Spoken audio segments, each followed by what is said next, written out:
Hello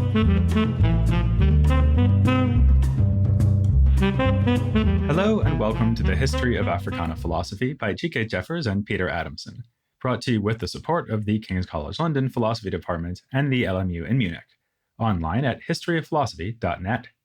Today's episode, History Teaches Us, Walter Rodney. As we move toward the end of the 20th century in our telling of the story of Africana philosophy, it becomes easier to plot personal connections between our own lives and the historical figures we are covering. The subject of this episode, Walter Rodney, hailed from Guyana, as does Chike's mother. In 1974, she left Guyana to study in North America, eventually ending up in Toronto, which would become Chike's birthplace and hometown. She would have been gone by the time that Rodney returned to Guyana in September of that year. He was returning after living and teaching in Tanzania, an important part of his life that we mentioned previously in our episode on Julius Nyerere. It was in Tanzania that his two youngest children were born. By May of 1974, his wife, Patricia, their eldest child, Shaka, and the two younger children were already in Guyana ahead of Rodney, who stayed longer in Tanzania and then spent some time in the United States. Thus, while Chike's mother never met Rodney himself, she knew his family, and she distinctly remembers walking and talking with those younger children, Kanini and Asha. The example of these Guyanese children with African names stayed with her, and she named her own daughter, Chike's younger sister, Asha. Like me and my twin brother, Glenn, Chike and his sister Asha are both scholars with PhDs. Rarer still, they are employed by the same institution, Dalhousie University in Halifax, with Asha in the English department and Chike in philosophy. The fact that their very names can be related to the example set by the Rodneys is but one hint at the power of the legacy we are exploring in this episode. Walter Rodney was born March 23, 1942, in Georgetown, the capital and largest city of what was then still the colony of British Guyana.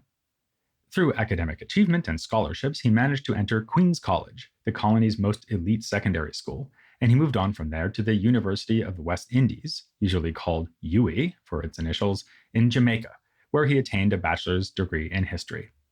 Among his professors in Jamaica, one of the most influential was Elsa Gouveia, herself also Guyanese. She was a path-breaking historian of slavery in the Caribbean and the first female full professor at the university. Rodney went on to pursue a PhD in history at SOAS, the School of Oriental and African Studies, which is part of the University of London, just like King's College London, one of the institutions that brings you this podcast. During this time, he married Patricia Henry, whom he first met back in Guyana. She had also come to England to study and work as a nurse. Their son, Shaka, was born on the very same day that Rodney was awarded his doctoral degree in 1966. Important to understanding Rodney's thought and trajectory is the role model provided by another intellectual from the Caribbean, C.L.R. James. Back in episode 91, we noted that James was in England from 1962 to 1965. In that year, he went back to Trinidad and ended up being placed under house arrest by his former mentee, Prime Minister Eric Williams. Rodney's time as a student in England was from 1963 to 1966, thus overlapping with that phase of James's life and work. This also means, by the way, that Rodney was there during the last bit of Claudia Jones's life. At least one biographer of Rodney's has treated Jones's leadership as part of the context for understanding his development into a leftist black activist. James's influence is more obvious, however, because Rodney participated in a study group organized and led by James and his wife, Selma. Looking back on it about a decade later, Rodney claimed that the study group afforded me the opportunity that I and a number of other people were seeking to acquire knowledge of Marxism, a more precise understanding of the Russian Revolution, and of historical formulation. Rodney's words here evoke two of the ways in which he followed in James's footsteps, his Marxism and the primacy of history in his thought and intellectual practice. A third aspect would be their Pan-Africanism.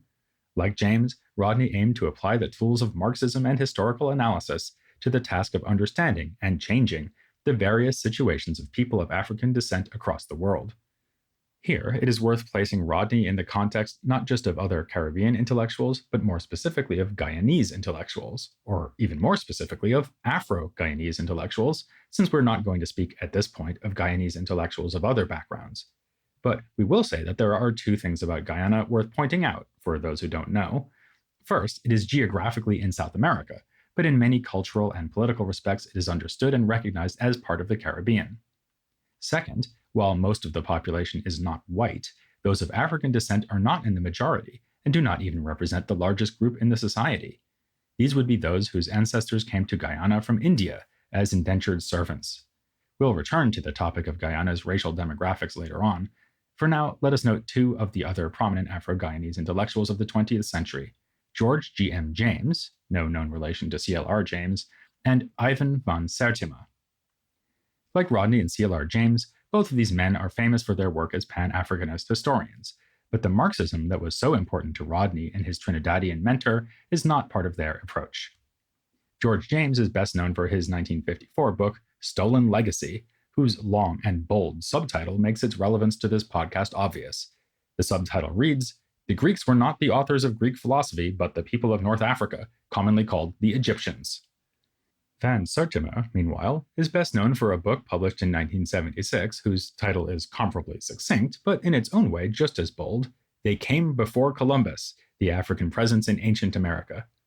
Both books have had wide-reaching influence, so much so that it is not hard to find people who believe, on the basis of these authorities, that the Greeks stole their philosophy from Africa, and that Africans traveled to the Americas and influenced Mesoamerican cultures long before the time of Columbus.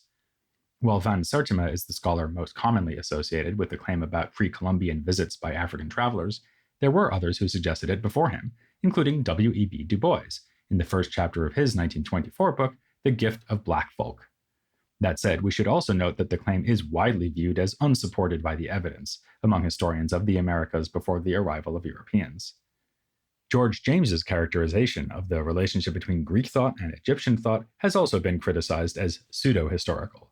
We ourselves speculated in episode 4 of this podcast about the possible intellectual influence of Egyptian thought on Thales, who was known as the earliest Greek philosopher. Still, speculation on such points and useful recognition of the many ways that ancient Greek authors displayed interest in Egyptian thought do not lead us to the radical conclusion that Greek philosophy as a whole was, in any meaningful sense, stolen from elsewhere. Rodney's approach to Pan-Africanist history can be considered to be, in many respects, more careful than these other influential Afro-Guyanese thinkers of the 20th century, which is not to say that his work was unambitious or conservative. Consider his dissertation, A History of the Upper Guinea Coast, 1545 to 1800, which appeared under the same title as a book in 1970.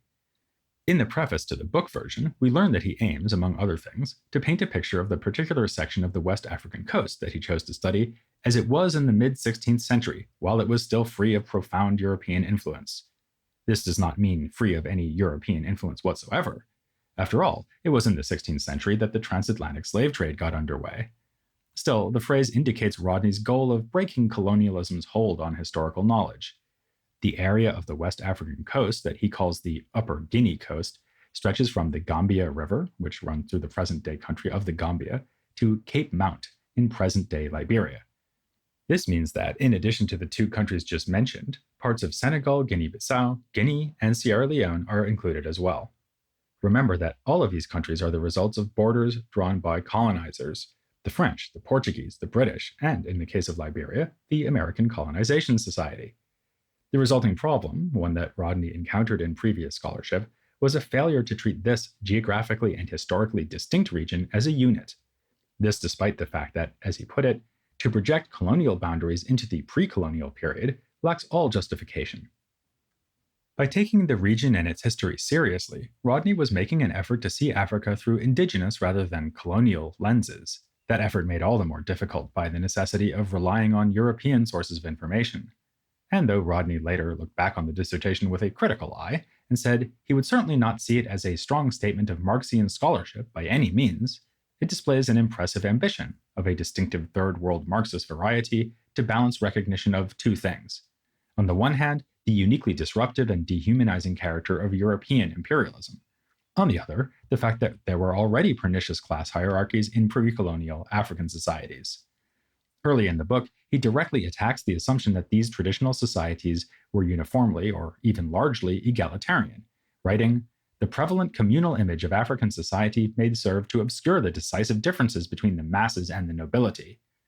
These decisive differences become especially important to the story Rodney is telling once his account reaches the beginning of the slave trade with Europeans. He identifies a definite pattern of class exploitation that saw ruling classes, that is, kings, chiefs, and nobles, often distorting and ignoring customary law in order to multiply pretexts for convicting commoners of crimes, which justified selling them to Europeans. Nobles who managed to end up captives in the trade could also, unlike commoners, more reasonably hope to be ransomed or in some other way recover their freedom. Rodney sums up the point as follows. The Atlantic slave trade was deliberately selective in its impact on the society of the Upper Guinea coast, with the ruling class protecting itself while helping the Europeans to exploit the common people. Right after making this historical claim, Rodney points out that the pattern of elites protecting themselves while delivering the masses into exploitative European hands remains a reasonable description of the condition of neocolonialism.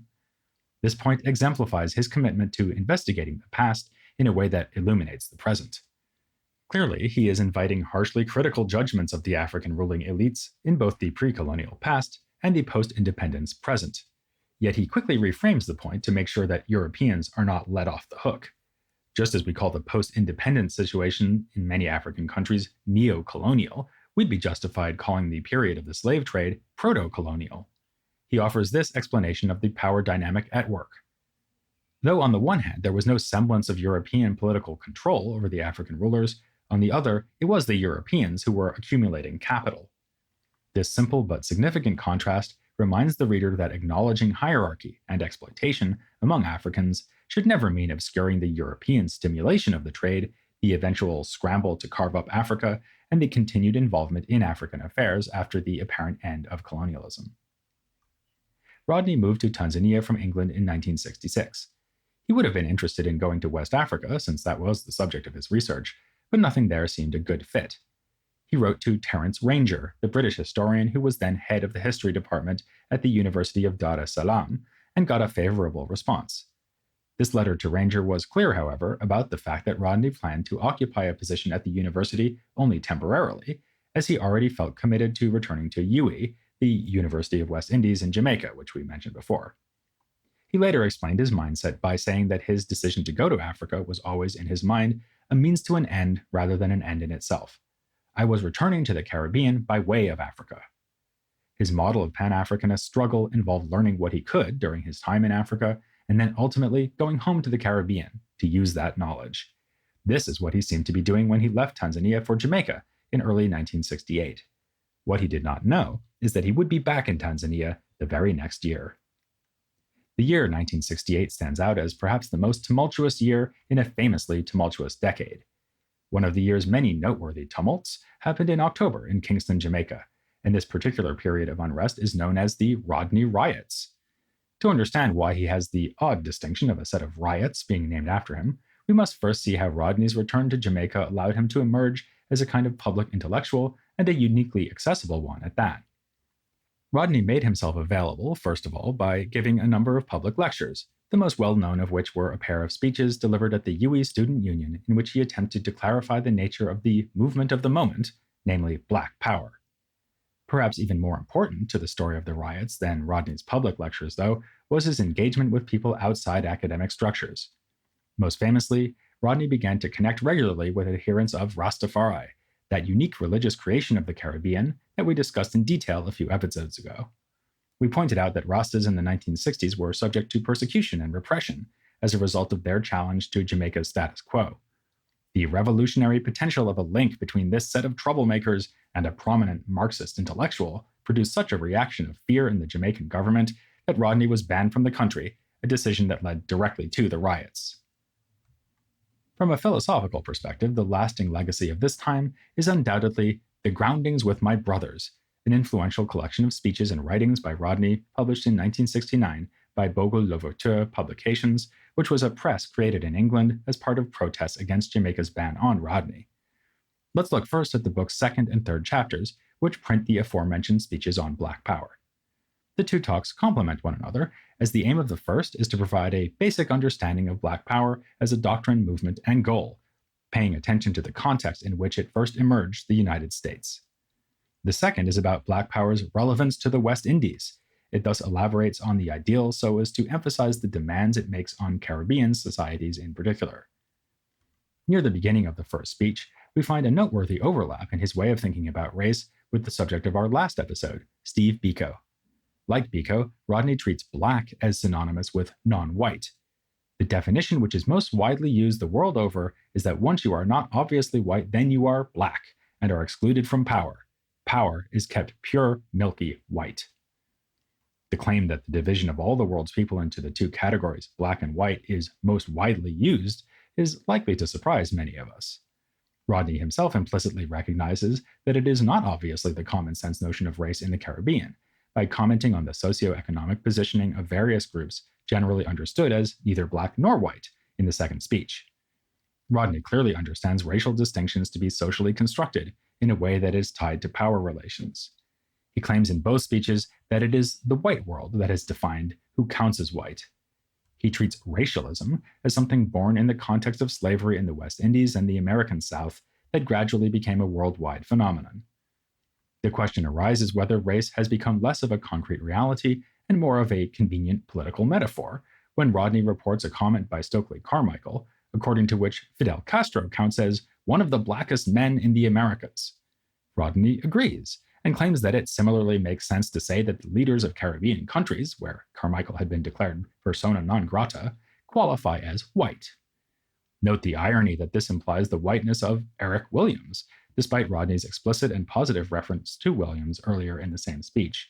But of course, at that point, he was discussing Williams not as a political thinker, but as the insightful author of the book Capitalism and Slavery. Rodney articulates the point of Black power in a way that brings to mind what Frantz Fanon called the fatal blow in Jean-Paul Sartre's description of negritude as dedicated to its own destruction, which we discussed in episode 105. Defending Black power against the charge of being racially intolerant, Rodney says, "It is the hope of the Black man that he should have power over his own destinies. This is not incompatible with a multiracial society where each individual counts equally." So far, so good. But Rodney goes on to remark that the moment that power is equitably distributed among several ethnic groups, the very relevance of making the distinction between groups will be lost. This seems to imply that the moment the movement for Black power attains its goal, there will no longer be any point in recognizing anyone as Black. Rodney, at least at this point in 1968, views race relations in Cuba in the wake of the revolution as having progressed to the point where Black Cubans can afford to forget the category Black and think simply as Cuban citizens, as socialist equals, and as men. In these instances, Rodney seems eager for the disappearance of racial consciousness. But elsewhere, he champions the dimension of Black power struggle in the Caribbean that involves, as he puts it, the cultural reconstruction of the society in the image of the Blacks. He decries the common practice among Afro-Caribbean people of saying good hair to mean European hair, good complexion to mean a lighter complexion, and so on. This, he says, is why Black power advocates find it necessary to assert that Black is beautiful. We can relate this assertion to his final conclusion: "It is time we started seeing through our own eyes. The road to Black power here in the West Indies, and everywhere else, must begin with a revaluation of ourselves as Blacks, and with a redefinition of the world from our own standpoint." This talk of whose eyes Black people see through may naturally put us in mind of Du Bois, but note that Du Bois was clearly speaking of people of Black African descent and not other non-white peoples. Rodney, on the other hand, is explicit about referring to Indians as well as Africans in the paragraph containing his final conclusion, especially because he believes that conflict between Indians and Africans in Guyana and Trinidad is best explained by recognizing that both groups are held captive by the European way of seeing things. We might wonder how much difference this introduces between Du Bois's point and Rodney's, and might also ask whether African people seeking to overcome ideas of good hair and good complexion necessarily face a different challenge than Indian people seeking to be free of European beauty standards, given the differences in physical features associated with their different places of ancestry. Beyond the Black Power speeches, other parts of The Groundings with My Brothers deal with African history and the need to take it seriously. It was in this context that Rodney could most safely be counted on to support the idea that African people should recognize themselves as distinct and special among the peoples of the world. The book's fourth chapter, African History and Culture, collects a series of short pieces that Rodney wrote for a magazine called Our Own. He offers this Pan-Africanist explanation of the importance of his topic. In order to know ourselves, we must learn about African history and culture. This is one of the most important steps towards creating unity among Africans at home and abroad. The title of the book's fifth chapter also makes its general thrust quite clear. It is titled African History in the Service of Black Revolution. It was originally delivered orally, but not in Jamaica. Indeed, while the book is often thought of as a collection of speeches in Jamaica, 3 of its 6 chapters are made up of remarks that Rodney delivered in the country to which Chike's mother emigrated, Canada.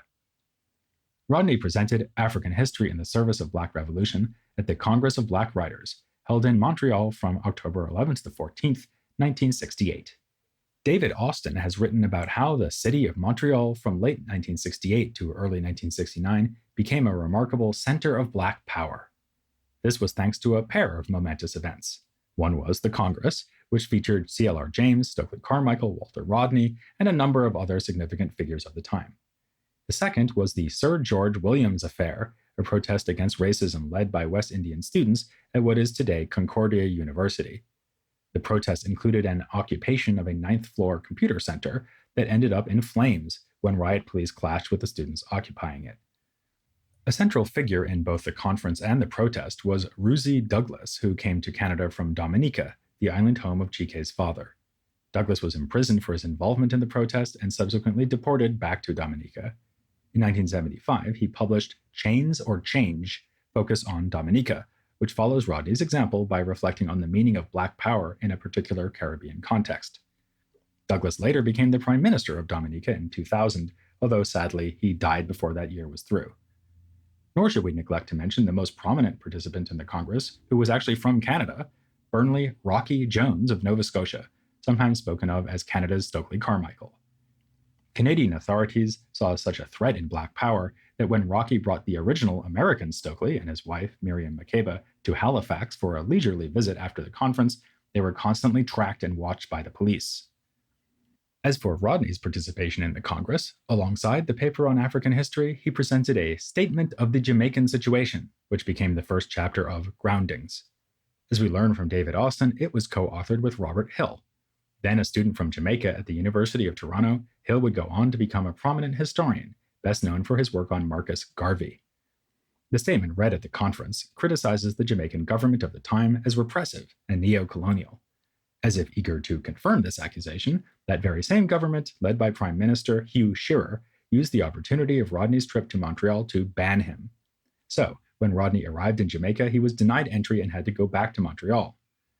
This is why the 6th, final, and title chapter of The Groundings with My Brothers is a speech delivered in Montreal after the Congress. It begins with this report of Rodney's situation. The government of Jamaica, which is Garvey's homeland, has seen fit to ban me, a Guyanese, a Black man, and an African. The government's action was not without consequences, for there was a protest by students which, as it traveled through Kingston, picked up non-student protesters and eventually ended up in a massive disturbance, with much destruction and a few deaths. Thus the term Rodney Riots. The late great Jamaican philosopher Charles Mills wrote about his experience of this momentous event as he was a student at UWI at the time. Rodney's remarks on his ban help us further to understand his view of the value of African cultural difference. He takes it to be a central problem of Jamaican history that the ruling class promotes the myth of Jamaica as a harmonious multiracial society, rather than as a predominantly Black society in which Black people are the least advantaged. At key moments, though, Black Jamaicans have revealed this myth to be a lie. Rodney's examples from the past are Paul Bogle during the Morant Bay Rebellion of 1865 and Marcus Garvey's UNIA. In what was for him the present day, Rastafari was the most important such example. In our episode on Rastafari, we quoted Rodney as calling this movement the leading force expressing Black consciousness. On the same page, Rodney observes that this is precisely what terrifies the government. They are afraid of that tremendous historical experience of the degradation of the Black man being brought to the fore. Rodney extols the cultural revolt embodied in Rastafari because of its clear political value. When African people seek to recover their African cultural heritage, this automatically demonstrates the oppressive character of the system that made recovery necessary in the first place. It was important to Rodney, however, that university-trained intellectuals, like himself, should appreciate not just the political value of Rastafari's departure from European frameworks, but also its intellectual value. This is conveyed by the title Groundings with My Brothers. He is referring firstly to the Rastafari practice of reasoning, and then more broadly to all the time he spent talking and listening with those outside an academic setting. It was his hope to contribute something of use in such situations, but he also entered them humbly, expecting to gain from what he heard. His engagement with Rastas gave him a distinctly philosophical example of this learning. You have to speak to Jamaican Rasta and you have to listen to him. Listen very carefully. And then you will hear him tell you about the word. And when you listen to him, you can go back and read Muntu, an academic text, and read about Nomo, an African concept for word. And you say, goodness, the Rastas know this. They know this before Jan Heinz Jan.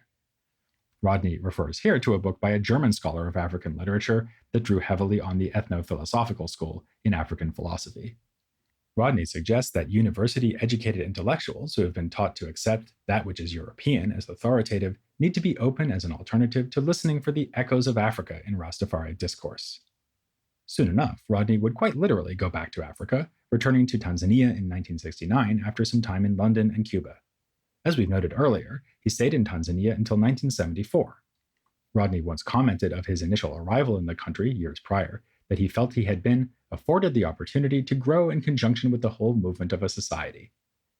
During his second, longer stay, he again enjoyed this congenial sense of connection to a socialist society in action. Rupert Lewis, whose book, Walter Rodney's Intellectual and Political Thought, is the most thorough overview of his life available, observes that the Caribbean's loss was Tanzania's gain, as this was the most creative period of his life. As we noted before, it was during his second sojourn in Tanzania that he published his dissertation as a book, but greatly outweighing that work's impact on the public memory of Rodney is the other book he published during his time, How Europe Underdeveloped Africa.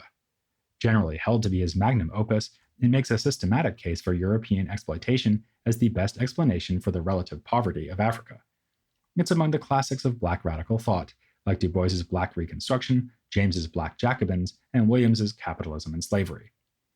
Those who are interested in Rodney as a philosophical thinker should pay attention to How Europe Underdeveloped Africa, no doubt, but we would provocatively suggest that another book, Walter Rodney Speaks, is even more philosophically important. Though published after his death in 1990, its content dates back to 1975. We mentioned at the beginning that Rodney returned to Guyana from Tanzania the previous year, 1974. As we noted, he stayed longer in Tanzania than Patricia and its children, which should have allowed him to participate in the 6th Pan-African Congress in June, but he was unfortunately ill. He then spent much of July to September in Atlanta, Georgia, participating in a summer research symposium organized by the Institute of the Black World. After the success of that venture, the leadership of this unique African-American think tank, which operated between 1969 and 1983, brought Rodney back to the States to talk at length about his life and thought. The conversation took place over a couple of days in the spring of 1975 at the University of Massachusetts Amherst. In Walter Rodney Speaks, we have his remarks from those sessions. The format is ideal, allowing us to learn about Rodney's life from his own perspective while diverging regularly into thoughtful considerations of other topics. Rodney was by this point very well traveled, and some of the most fascinating insights in Walter Rodney Speaks involve comparisons between different peoples of the Africana world. He comments, for example, on what we might call different levels of studiousness. In his experience, the African student is highest in his or her motivation, and then comes the Caribbean student, and then the Black American. At first, this might seem to be a bit of unhelpful stereotyping, but his explanation of the supposed observation is intriguing and may help to alleviate concerns that he's being unfair to African Americans. He says that the Black person in this society, meaning the United States, in many ways is the most advanced at a given level of perception. What the African American sees better than the others, Rodney thinks, is how much of a sham the whole system is. On the other hand, while he prizes this as an insight, he says it has the weakness that it fails to confront an old decaying order with a new mental and intellectual discipline with new habits of work. He also contextualizes his top ranking of continental Africans by relating it to their very different experiences of social and political spaces as compared with African Americans. Rodney puts it simply, you teach an African student in a university this year, and next year he's in the Ministry of Finance as a permanent secretary. He's actually making policy. It was simply not possible for African Americans to have that kind of access to power. When Rodney made the decision to leave Tanzania in 1974, he had reason to think he'd be able to teach at the University of Guyana. His appointment to such a position was blocked, however, by members of the university's Board of Governors, loyal to Guyana's Prime Minister, Forbes Burnham. Rodney did not allow this literal disappointment to deter him from remaining in Guyana. This is why, as Rupert Lewis tells us when describing the last years of Rodney's life, Rodney had no job or regular income from 1974 to 1980 and had to do a lot of lecturing in North America and Germany in order to make ends meet. While he could not teach at the university, he could get involved in politics, and he did.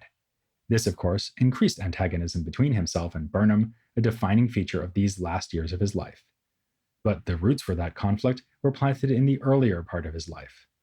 As Rodney says in Walter Rodney Speaks, his political consciousness as a man of the left was shaped long before his time with C.L.R. James in England.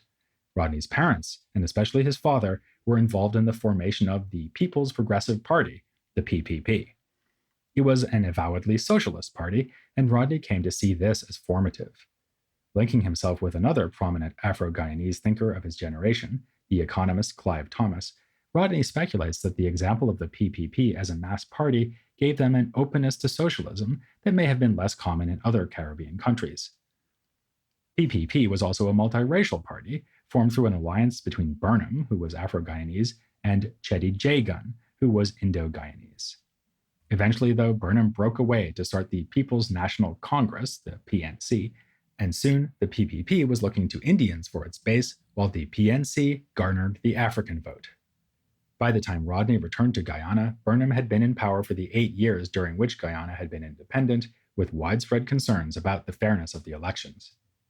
Rodney was thus happy to join as a founding member of the Working People's Alliance, the WPA, an organization protesting against the racial division of Guyanese politics, against the repressive aspects of Burnham's government, and for a socialist path. Rodney's work with the WPA shaped his thought, as presented in his final major work as a historian, A History of the Guyanese Working People, 1881 to 1905, finished just before his death. The book displays a focus on class, which of course is in keeping with his Marxist leanings, but without ignoring race. No doubt there was more to come from this prodigious historian, philosopher, and activist, but Rodney's story ended in tragedy on June 13, 1980. A walkie-talkie given to his brother, Donald, turned out to be a bomb that exploded, killing Rodney and injuring his brother. The explosion is widely understood as an assassination on Burnham's behalf. So, Rodney joins the grim roll call of Africana thinkers we've covered in the past few episodes, whose political battles led to victimization by real violence. Bob Marley's house attacked by gunmen, Fela Kuti's compound assaulted by the Nigerian government, Biko and Rodney assassinated. In episodes to come, the unifying theme will be something more pleasant to consider, namely the increasing prominence of Black women's voices and the development of a vibrant new Black feminism in the 1970s and the following decades of the 20th century. As Rodney argued, history has much to teach us, and we invite you to join another exciting session on Black feminist thought here on the History of Africana Philosophy.